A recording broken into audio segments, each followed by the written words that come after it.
Muy buenas tardes. Llega una de las sentencias criminales más esperadas de los últimos años en Galicia. Los padres de Asunta, Alfonso Basterra y Rosario Porto, han sido condenados a 18 años de cárcel. Es la realidad de la caída a los infiernos de una familia modelo. El juez considera culpables de asesinato a los padres de Asunta con el agravante de parentesco. Acabaron con la vida de su hija con alevosía. Enseguida les contamos con detalle qué dice la sentencia del juez sobre algunas de las grandes incógnitas de este proceso.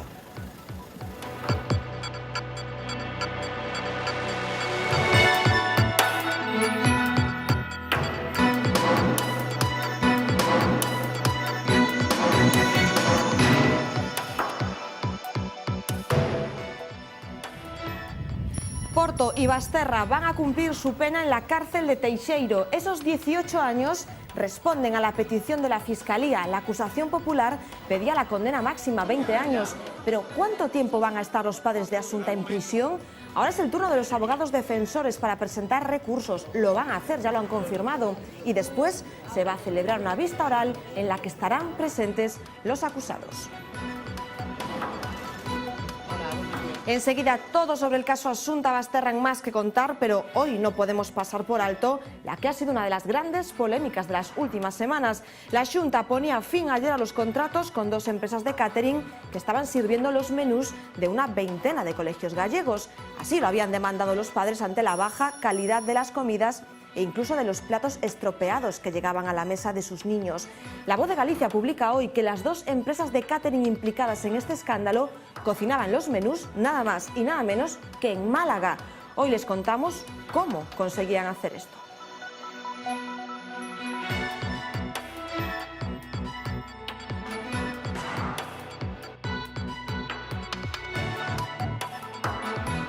En página política tenemos que mirar de nuevo a Cataluña porque Paloma Ferro, muy buenas tardes. Artur Mas ha fracasado en su segundo intento de ser presidente. Sí, ¿qué tal? Muy buenas tardes. Ha vuelto a fracasar de nada. Han valido las palabras persuasivas o las ofertas que le ha hecho a las CUP, el partido con más posibilidades de apoyarle. Mas ha vuelto a quedarse sin suficientes apoyos para liderar la Generalitat.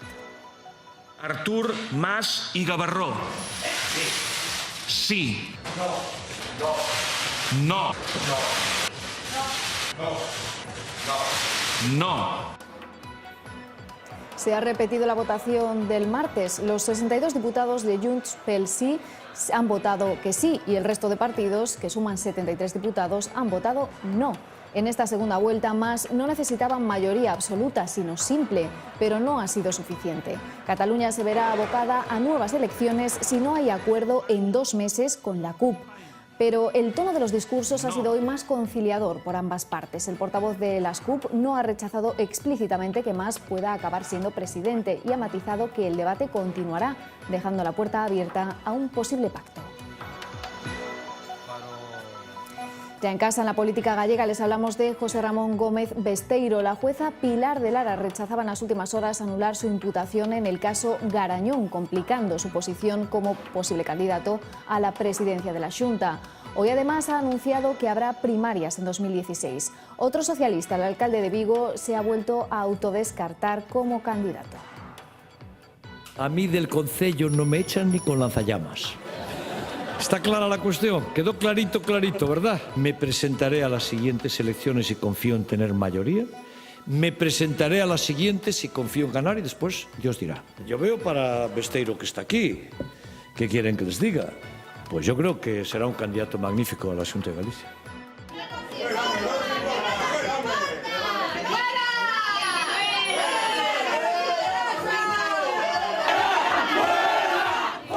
Esa era la nueva alcaldesa de Oia, intentando dar su primer discurso entre los abucheos de sus vecinos. La popular Cristina Correa tomaba así el bastón de mando tras la moción de censura liderada por Converxencia Galega y el Partido Popular.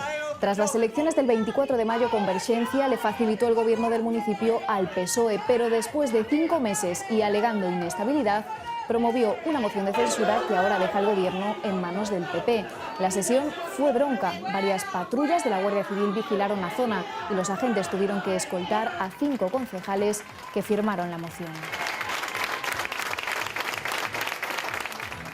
Es uno de los grandes manjares del mar gallego y estamos en plena campaña de capturas. Hoy nos hemos puesto el mono de trabajo para ir de pesca. ¿Cómo podemos saber si la centolla que compramos es la mejor? Nos subimos a un barco para capturar centollas. Esta campaña es como el mes de agosto para los hosteleros, pero en el sector del mar. As navidades son o 60% de todo o ano. Esta é unha hembra boa, isto non pode ceder, ten que estar duriña. Un macho bo, se non cede isto, está bo. Se cede un pouco, está malo.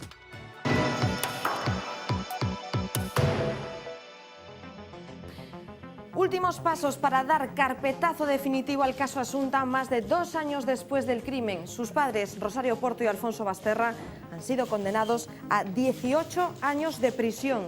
Según la sentencia, son culpables del asesinato con agravante de parentesco y con alevosía. Esta sentencia se ajusta a la pena que pedía la Fiscalía, 18 años, 20 era la pena máxima que pedía la acusación popular. Los 2 años que han pasado en prisión en Teixeiro ya computan. Se abre ahora un plazo de 10 días para que las defensas presenten sus recursos. Después se va a celebrar una vista oral en el Tribunal Superior de Justicia de Galicia, en la que van a estar presentes Alfonso Basterra y Rosario Porto. Esperadísima la sentencia sobre el caso Asunta. Vamos a repasar cuáles son los argumentos del magistrado en esta sentencia, Paloma. Sí, a lo largo de 39 páginas, el juez Jorge Cid repasa los hechos probados que coinciden con el veredicto del jurado y que conducen a esa sentencia de culpabilidad. Alfonso y Rosario son condenados a 18 años de cárcel, como decíamos, por un delito de asesinato con el agravante de parentesco y con la inhabilitación durante el mismo periodo para ejercer la patria potestad o la tutela. A estos 18 años habrá que restar los 2 que ambos condenados llevan ya en prisión preventiva. El juez reconoce en la sentencia la dificultad que tenía este caso para el jurado. Por una parte, por las propias complicaciones que podía entrañar el llegar a un veredicto para personas sin conocimientos jurídicos, pero sobre todo por la falta de pruebas directas. En ese punto, el juez cita jurisprudencia del Supremo para recordar que aunque no existan esas pruebas directas de cargo, las pruebas indiciarias son perfectamente válidas. Teniendo todos estos matices en cuenta, el juez considera probado que los 2 acusados suministraban desde hacía al menos 3 meses lorazepam a su hija, llegando a darle una cantidad tóxica el día de su muerte. Rosario, de acuerdo con el plan pactado con Alfonso, llevó aquel día a su hija a la casa de Teo y por la tarde ambos asfixiaron a la pequeña sin que ella pudiese defenderse. La presencia de ese tranquilizante es uno de los puntos claves del caso. El juez considera que es poco creíble que los padres ni siquiera recuerden los episodios relatados por los profesores de la víctima y tacha de increíbles las hipótesis que señalan a un tercero que pudiese drogar a la niña durante meses sin que sus padres se diesen cuenta. Otro asunto fundamental, la presencia de Alfonso en Teo, en el lugar del crimen. Se considera probado que sí estuvo allí y que miente cuando dice que pasó toda la tarde en casa. Primero por la declaración de una testigo que lo vio por la calle con Asunta, porque no hay ningún contraindicio y porque las cámaras que grabaron a Rosario no permiten ver si alguien iba más en el asiento de atrás del coche. Añade el juez, citando esta vez la doctrina Murray del Tribunal Europeo de Derechos Humanos, que el silencio del acusado puede tener valor incriminatorio. Los abogados de Porto y Basterra ya han anunciado que recurrirán esta sentencia.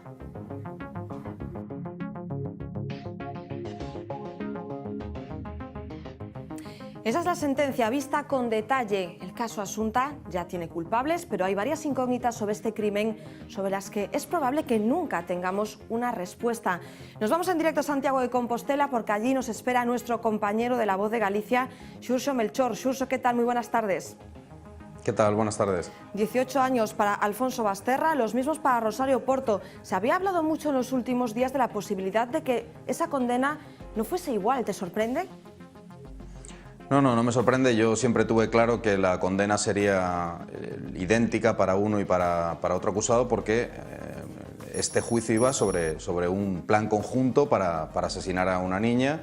Los 2 siempre fueron imputados por los mismos delitos, fueron acusados del mismo delito, que en última instancia fue asesinato, y el asesinato, la pena mínima al haber el agravante de parentesco son 17,5 años, 17 años y medio. El fiscal pedía 18. La única duda que existía es si el magistrado iba a alinearse con la tesis del fiscal o iba a hacerlo con las de la acusación popular e incrementar esa pena en 20 años. Es decir, eran o 18 o 20 años y para los dos por igual. Se habla mucho de esa argumentación, de lo que dice la sentencia sobre la presencia de Alfonso Basterra en Teo. No se puede demostrar que estaba allí, pero tampoco se puede decir que no estuviese. ¿Es así explicado de forma vulgar? Sí, efectivamente. Es así, pero hay que añadirle algo que destaca la sentencia, y es que Alfonso Basterra ha mentido sobre un aspecto fundamental, que es dónde estaba él en el momento en el que estaban sucediendo los hechos.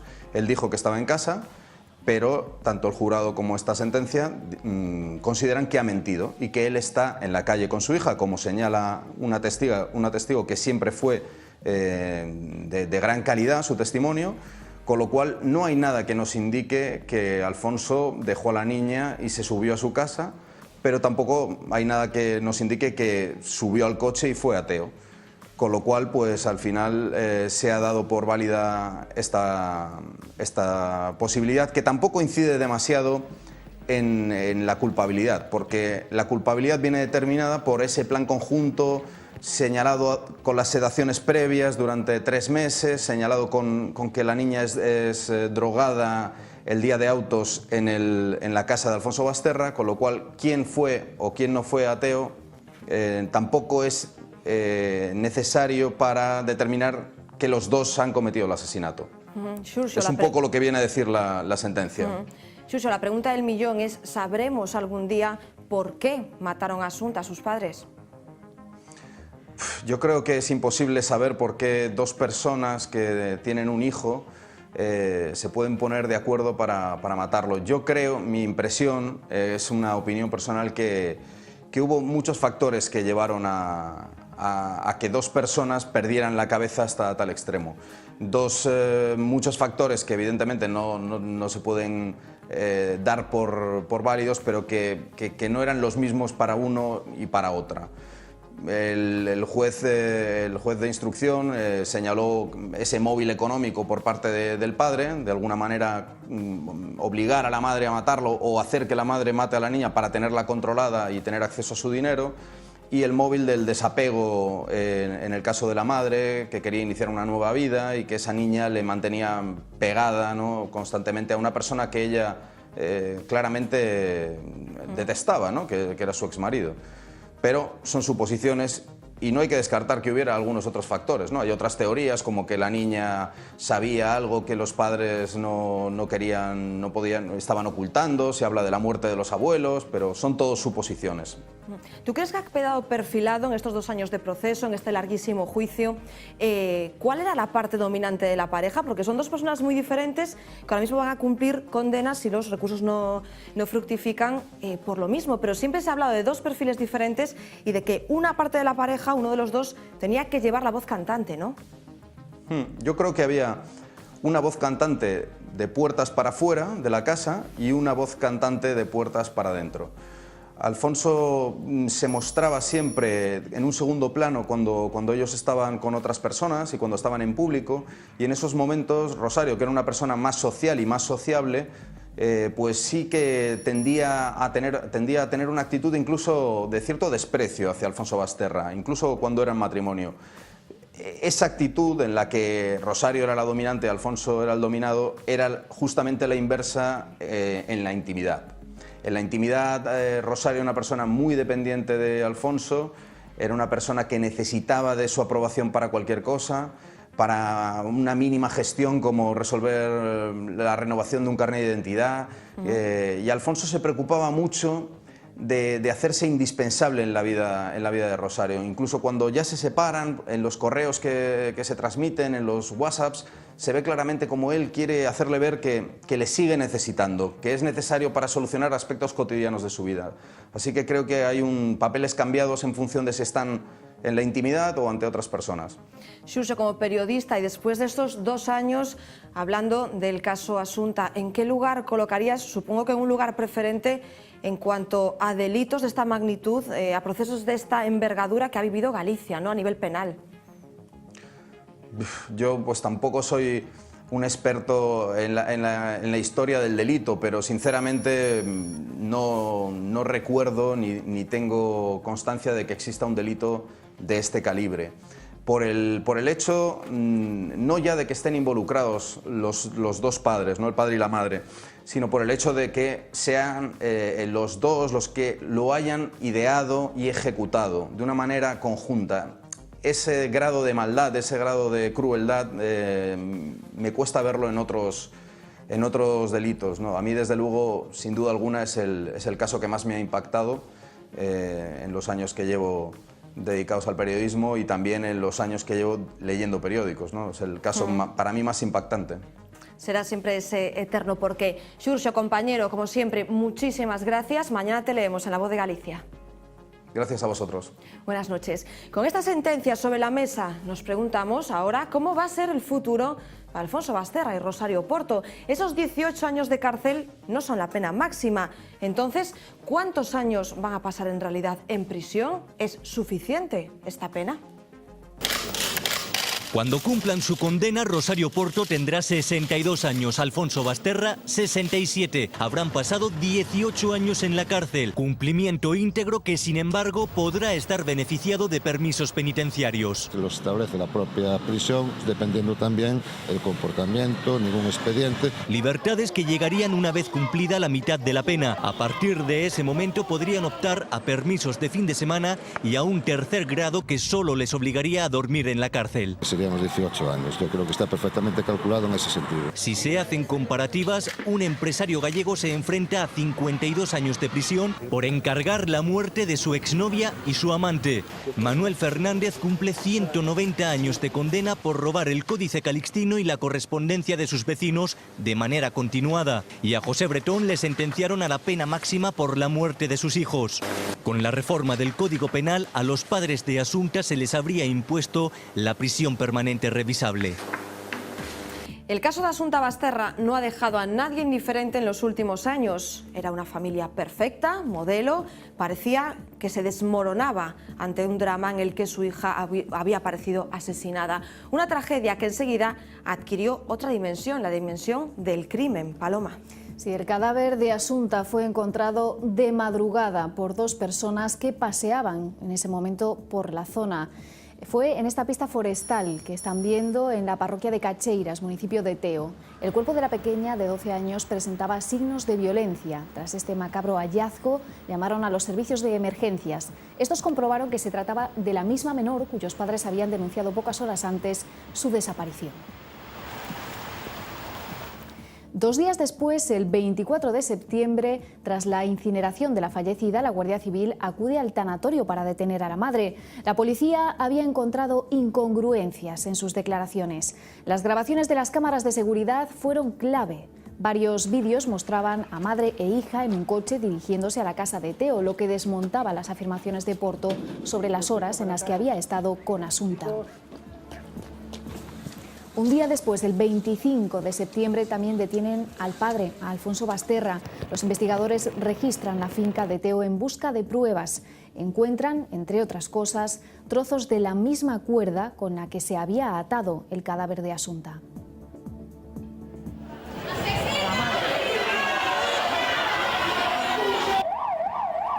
Para entonces la sociedad gallega ya estaba conmocionada con este caso. Los análisis toxicológicos demuestran que Asunta fue drogada antes de morir. Entre el revuelo de vecinos y curiosos, el 26 de septiembre Porto y Basterra acompañan a los investigadores en el registro de sus domicilios en Santiago de Compostela. El 27 de septiembre del 2013 nos dejaba esta imagen captada por los medios de comunicación a través de una ventana de los juzgados de Santiago. Era Rosario Porto declarando ante el juez. Las explicaciones que dio le sirvieron de poco. El juez decretó para ella y para Basterra prisión sin fianza por delito de homicidio, posible asesinato. Ingresan entonces en la prisión de Teixeiro. Allí permanecieron ambos 2 años antes de que comenzara el juicio. En ese tiempo no dejaron de salir a la luz detalles del caso, uno de los más mediáticos de los últimos tiempos. Se publicaron, por ejemplo, conversaciones que los acusados tuvieron en los calabozos de la comisaría cuando acababan de ser detenidos. En una de ellas, Rosario le preguntaba a Alfonso si se había deshecho de eso. En otras, el diálogo se vuelve inquietante. Tu imaginación calenturienta nos va a generar muchos problemas. ¿Cómo? Tu imaginación calenturienta que nos va a generar muchos problemas. Bueno, por eso. Muchos. Silencio. Y que yo gasta todo cuanto insecto había con un cojín no quiere decir que vaya ahogando a la gente con cojines. Pues claro que no, mi vida. El juicio tendría que haber comenzado en junio de este año, pero los problemas para encontrar integrantes aptos para el jurado popular alargaron los plazos. Finalmente, el juicio arrancó el 30 de septiembre de este 2015 y lo hizo en medio de una enorme expectación mediática. A pesar de los intentos de las defensas de poner límites a la cobertura informativa, el juez decidió aplicar la máxima transparencia al proceso, así que todos pudimos seguir minuto a minuto las declaraciones de acusados, testigos y expertos. Desde el 30 de septiembre y hasta el 23 de octubre pasaron por los juzgados de Santiago más de 100 personas en relación a este caso. Pero los primeros en declarar en la semana 1 fueron los acusados. Tanto Rosario Porto como Alfonso Basterra niegan en ese momento haber matado a su hija. Lo hacen, sin embargo, con estilos muy diferentes. Vemos a Rosario totalmente desconsolada y a un Alfonso Basterra desafiante. ¿Mató usted a su hija? No, no maté a mi hija. Lo digo. No maté a mi hija. No maté a mi hija. No maté a mi hija. ¿Estorbaba a su hija? No, por Dios. ¿Tenía planes con ella de futuro? Muchos. Entenderán que yo no estaba en 27 de septiembre en unas condiciones, yo no voy a decir exigibles, sino ni tan siquiera mínimas para hacer una declaración coherente. Pues si dije eso, ¿cómo le voy a decir que no fue así? Pero recuerde previamente lo que le acabo de contar. Si es capaz de practicar, repito, un mínimo de empatía. Podemos decir Asunta, dejémonos del cadáver, ¿de acuerdo? Se lo agradezco, es un rasgo de humanidad que le pido, nada más que eso. Las declaraciones que se escuchan en los días posteriores desmontan las versiones de los acusados, en particular en lo que se refiere a los episodios de sedación de la menor. Una profesora de Asunta revela que la pequeña le confesó que la estaban drogando. Los forenses ratifican que la concentración del lorazepam que llevaba en sangre, con esa concentración Asunta no podía defenderse el día de su muerte. En sus conclusiones finales, el fiscal identifica a Porto como la autora material y a Basterra como cómplice, pero igual de responsable. Claro, yo le dije directamente, entonces ¿estuviste con alergia? Y ella me dijo, no, yo no tengo alergia, yo no sé lo que me están dando, que nadie me quiere decir la verdad.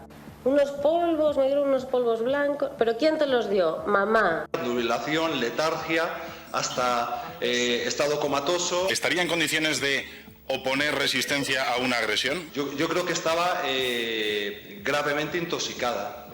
Entonces estarían muy limitadas sus capacidades de defensa. Cuando la asfixian, estaba en compañía de su madre, que ha facilitado el instrumento, el arma y la bala. Es tan asesino como el que aprieta el gatillo. Después de 4 días de deliberaciones secretas, los 9 miembros del jurado emiten su veredicto. Declaran a Rosario Porto y Alfonso Basterra culpables del asesinato de su hija Asunta, con agravante de alevosía y parentesco. El veredicto se toma por unanimidad. El jurado, por unanimidad, encuentra al acusado Rosario Porto Ortega culpable del hecho delictivo de haber dado muerte a Asunta Basterra Porto sin posibilidad de defenderse. Igualmente, el jurado, por unanimidad, encuentra al acusado Alfonso Basterra Camporro culpable del hecho delictivo de haber dado muerte a Asunta Basterra Porto sin posibilidad de defenderse.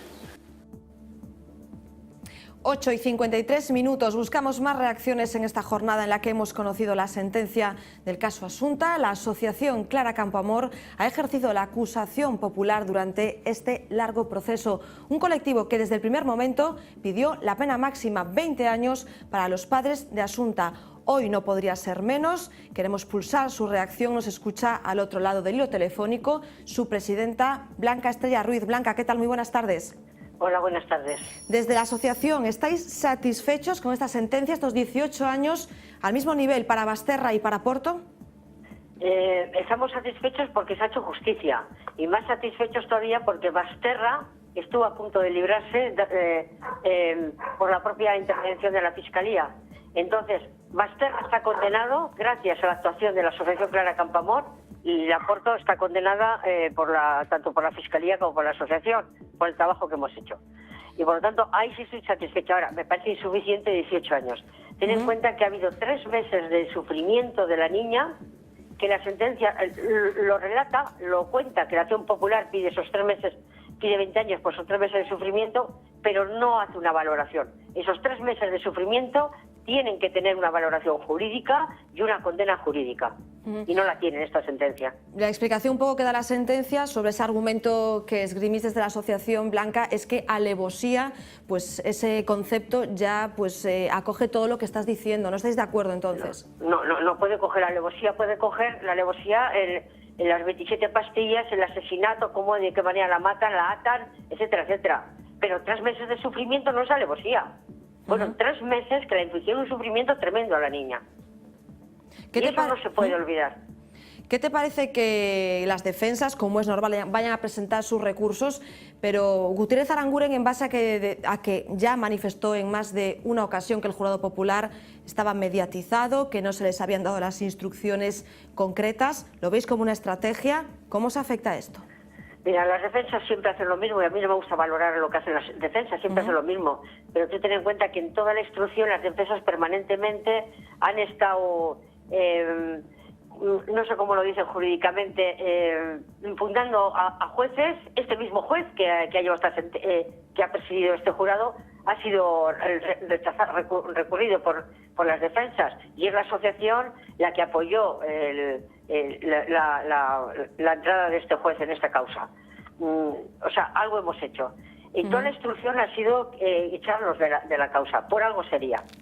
Y desde luego, viendo la condena de los dos, la asociación Clara Campoamor se da por satisfecha, pero insisto que es insuficiente. Creo que la niña, mira, vivió sola, murió sola, y creo que la justicia nos hemos quedado sola en la asociación defendiendo a la niña. Blanca, por lo menos se ha honrado la memoria de Asunta. Desde la primera vez que hablamos, y han sido varias las ocasiones, manifestaste aquí en Más que Contar que no se podía olvidar que Asunta era la protagonista, la víctima, ¿no? Pero yo en la sentencia no veo yo que la niña sea también la protagonista. Tú ten en cuenta que, por ejemplo, en 5 líneas, me parece, el juez dice que condena a Porto, condena a Basterra, y luego casi una página entera dedica a acusar a la asociación, no sé de qué. Y por lo tanto, mira, aquí se estaba acusando a 2 asesinos, no a la acción popular, que es un derecho constitucional, que hemos ejercido constitucionalmente. Y otra cosa, es una obligación de la asociación porque está recogido en sus estatutos. Y a mí me pueden pedir explicaciones la administración si en un caso como este o otro que estamos llevando aquí en Vizcaya, de un niño asesinado y el otro no ha muerto, pero fue también envenenado, si no, no nos personáramos. Entonces tenemos una responsabilidad por nuestros estatutos, por nuestra legalidad como asociación recogidas en el Ministerio del Interior, y a esa responsabilidad hemos aludido en este caso. Blanca Estrella Ruiz, como siempre, gracias por atender la llamada en directo de Más que Contar. Buenas noches. Vale, yo también quería, si no te importa, daros las gracias a los medios de comunicación a nivel general de todo el Estado, pero de Galicia, porque habéis tocado, que dirán otros lo que quieran, pero con un respeto hacia la niña y con un respeto a la asociación. Yo quiero dar las gracias por el trato que me habéis dado como presidenta, pero sobre todo por el trato que habéis dado a la niña. Gracias a ti, Blanca. Un saludo. Así, hasta luego. Nosotros volvemos en unos minutos porque a este día le quedan todavía muchos argumentos.